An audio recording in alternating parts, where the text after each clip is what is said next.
My name is Adam Myers. I'm going to be showing y'all how to season a whole chicken for smoking on the Hasty-Bake. Whole chickens are a great thing to cook. They're fairly inexpensive, typically about $3 to $6 depending on where you live regionally. I wouldn't recommend buying a gigantic chicken. I would recommend buying 2 smaller ones if you have a lot of folks to be able to feed. The thing about whole chicken is it has plenty of skin, which means it holds the fat, which makes it taste great. It has dark meat and white meat. So if you have dark meat and white meat lovers, you can satisfy them both with the chicken. And the seasoning you can use on them is very, very versatile. What I'll be showing here today is just a very, very basic seasoning and prep just to get you through the process. I encourage you to use your own seasoning and be as creative as possible in doing your chickens. First of all, the most important thing is to make sure you check and see if there's bonus parts inside your chicken.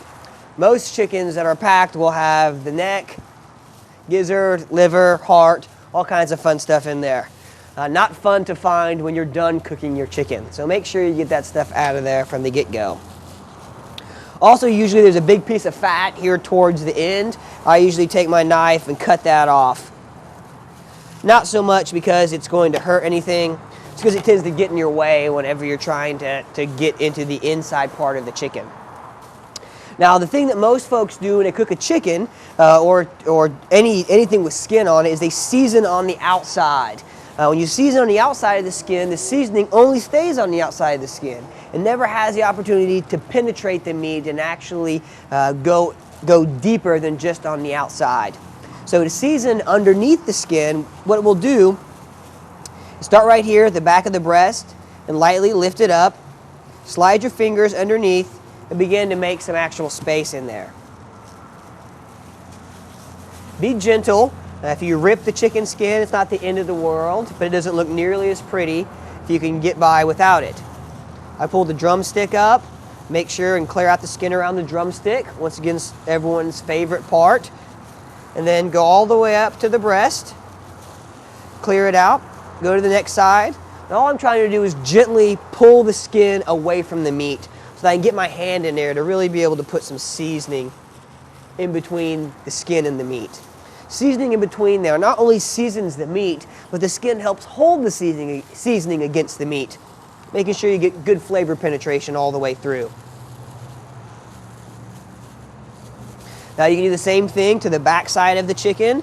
I usually start at the neck and we'll go back. This gives you great access to the back portion of the thighs, which is another great piece of the chicken that is usually underestimated. Thigh meat is by far my favorite. Has the most flavor, it's the juiciest, and nobody ever wants it, so I usually have it all to myself. So once again, trying to peel back the skin away from it, try not to tear it. You'll see the skin's going to hang a little bit loose, but it's not torn. Now what I'll do is I'll take my Italian dressing, my favorite marinade, that consists of oil, vinegar, onion, garlic, and bell pepper. The oil is going to help brown the meat as well as add moisture back to it. The vinegar is going to help break down the tendinous fibers in the meat and make it more tender. Onion, garlic, and bell pepper, the basis of any good recipe.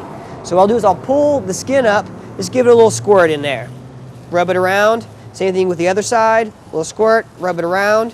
Make sure you get up around the drumstick, so you're getting that Italian dressing up around the drumstick as well. It benefits from that just like any other part of the chicken does. Make sure you cover the breast real well. Flip it over. The same thing to the back side. A little bit on the back portion of it. Making sure you come down over the thighs. See, the thighs are a very big piece of meat. They're super tasty. You don't want to forget to season those guys up real well too. All right. Now we've put our marinade on there. It's time to add some seasoning.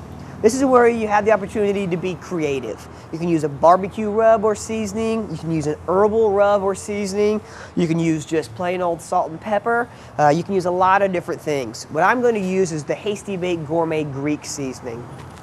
The Greek seasoning is a very basic blend of salt, pepper, garlic, onion, bell peppers, and sesame seed.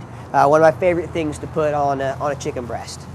So to season it, what I'll do is pull the skin back a little bit and shake about a teaspoon or so actually into that open area there. Take my hand and rub it down over the breast.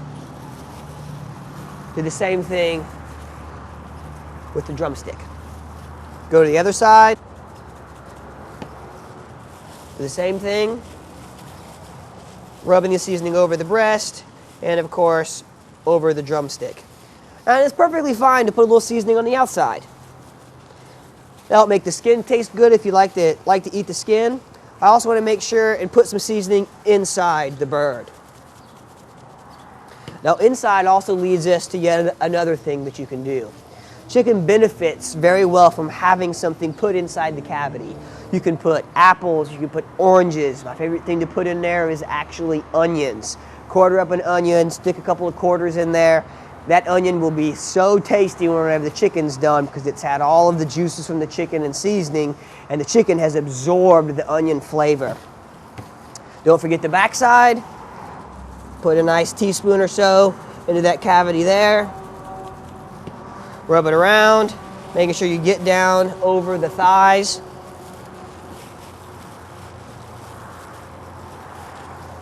Same thing on the other side.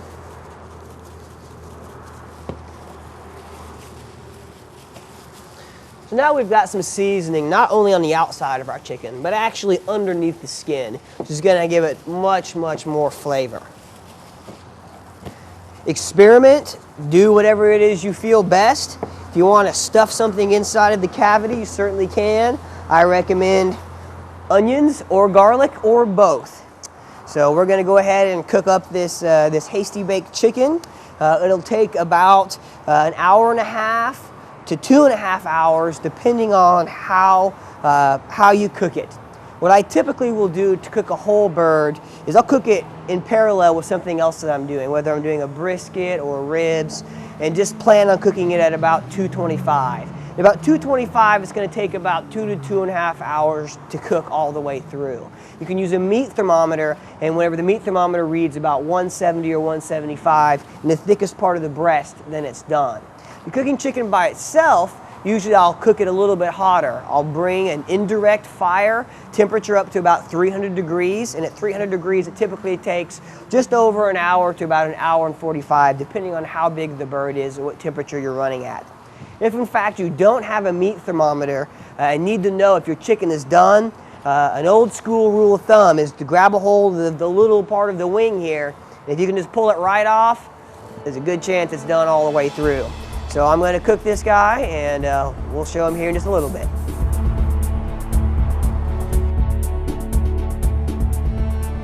All right, we finished smoking our Hasty-Bake chicken. We seasoned it underneath the skin. You can put whatever you want to into the cavity and smoked it for a couple hours until the small part of the wing or the whole wing can tear right off. It's good to go. Call me and let me know how your Hasty-Bake chicken turns out.